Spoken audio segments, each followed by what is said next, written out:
Whoa, I can't believe I spent 2,800 hours on World of Warcraft.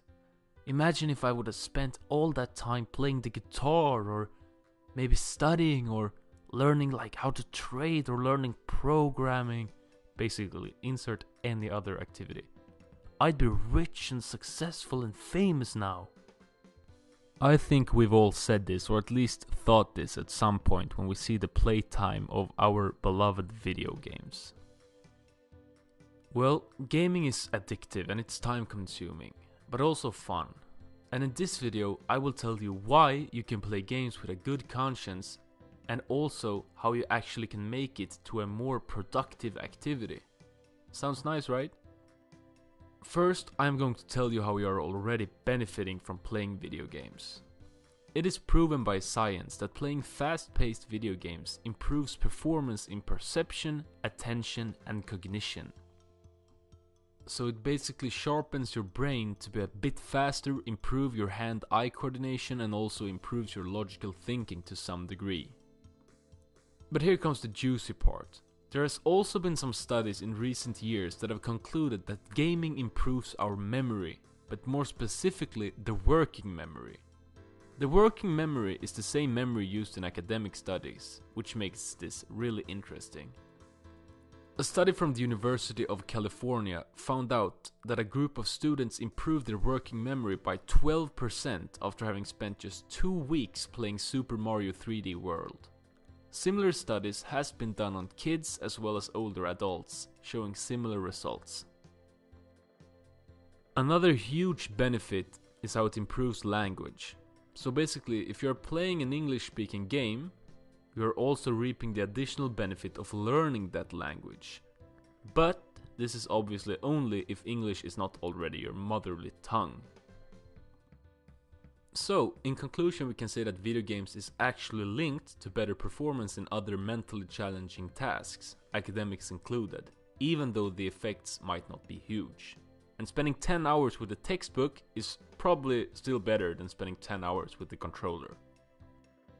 And now you know that you're already reaping benefits by gaming, but what can be done to make it more beneficial? Well, this first tip is really simple. Listen to informative podcasts or audiobooks while playing. Most games, as long as you're solo, won't require you to pay 100% attention to the sound all the time. Choose a subject that you're interested in, or a book you think would benefit you, and just listen to it. You will still experience the joy of the game, but you will also learn and grow in the meantime without really having to sacrifice much. The second tip that I have to reap more benefits from gaming is to play games that gives you valuable real-life information. So what do I mean by this?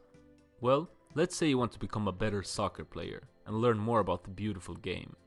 In that case, choose to play FIFA, since you will learn about the technical, tactical, and analytical side of football as a side effect of enjoying the fun gaming experience. There are tons of simulation games out there that could really spark something in you and open up your eyes to a new hobby, or sharpen an already existing one. Young Formula 1 driver Max Verstappen honed his skills on computer games. He says that racing on simulated versions of F1 tracks influenced a number of his successful overtaking maneuvers.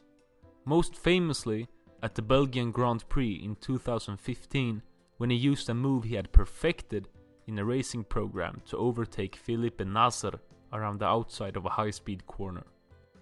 And the next tip I have for you is actually to monetize your gaming.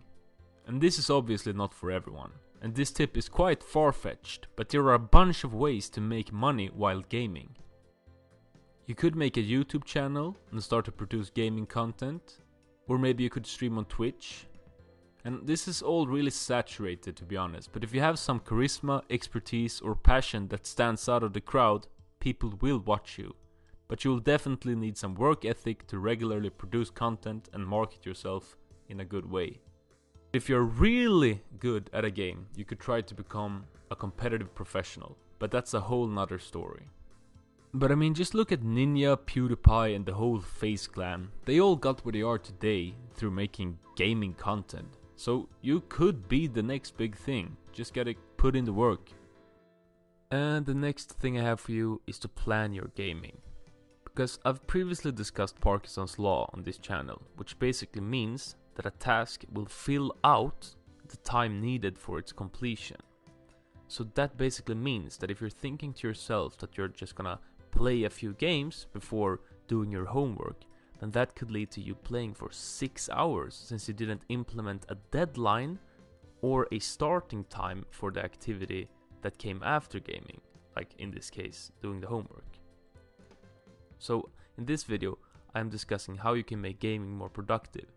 And playing for 2 hours is better and more productive than playing mindlessly for 6 hours. I mean, that's just how it is, whether you like it or not. And this last tip that I have for you kind of relates to this, the one that I just told you, but that is to use gaming as a reward. And I know I might sound like your parents again, but if you can discipline yourself this way, it will be very beneficial in the long run. So let's say, if you can keep to this, that you study for 1 hour, and after that you allow yourself to play your favorite video game for like 2 hours.